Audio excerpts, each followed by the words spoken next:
Hi guys, please get your science notebooks out. Today we're going to talk about measurements and pH in our aquaponics system. So remember, our aquaponics is dealing with live animals that requires us to monitor certain elements in our system, which include temperature, nitrate, and ammonia levels.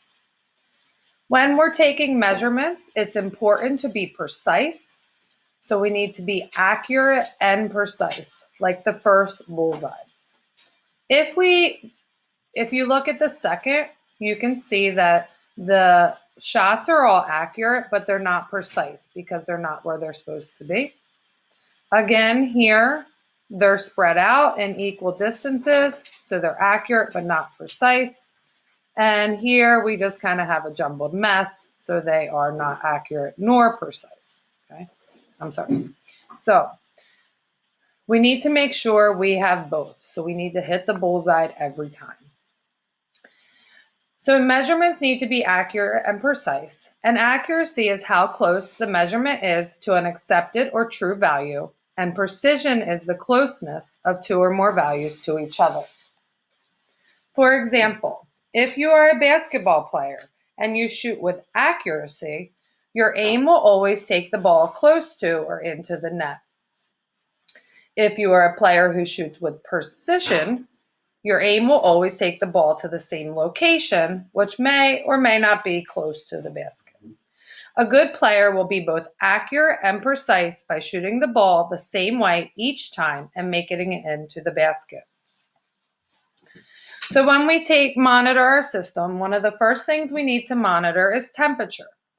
Temperature is a measure of the average kinetic energy of particles in a material. If they have low kinetic energy, that means there is a lower temperature.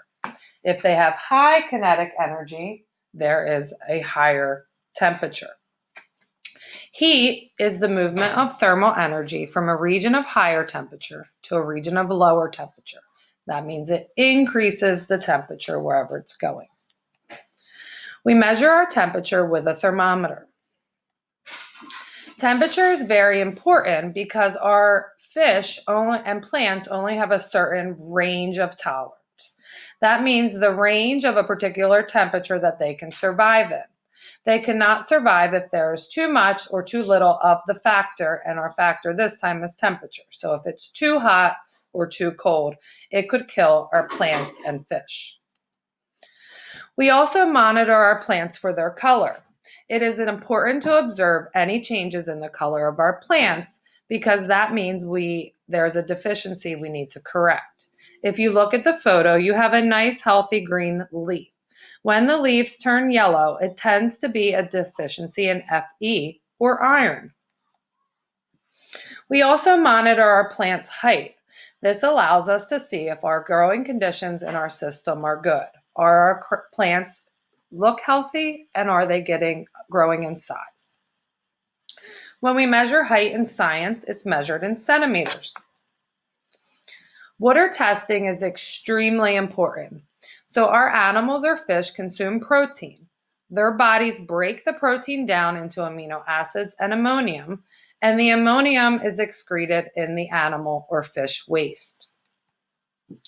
Ammonium is excreted in urea or urine, okay?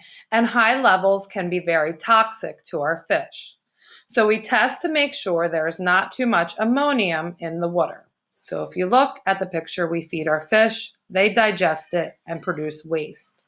That fish waste here can be very toxic if the levels get too high. So that's where the bacteria in our system come in, and they are very important. So in the first step of our process,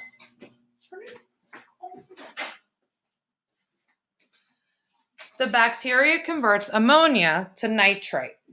So we test the levels of nitrate to ensure that bacteria are doing their job. Levels too high of this substance can also be harmful to our fish. The second step is where bacteria convert nitrite to nitrate.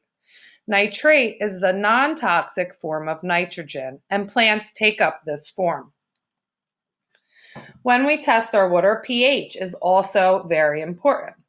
If the pH levels are too high or too low, it can be bad for our fish and plants.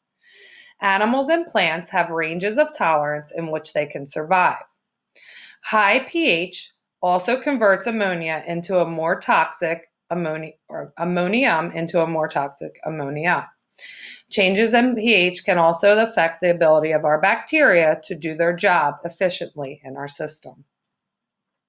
Okay, we're going to stop here, and tomorrow we're going to come back and watch the video.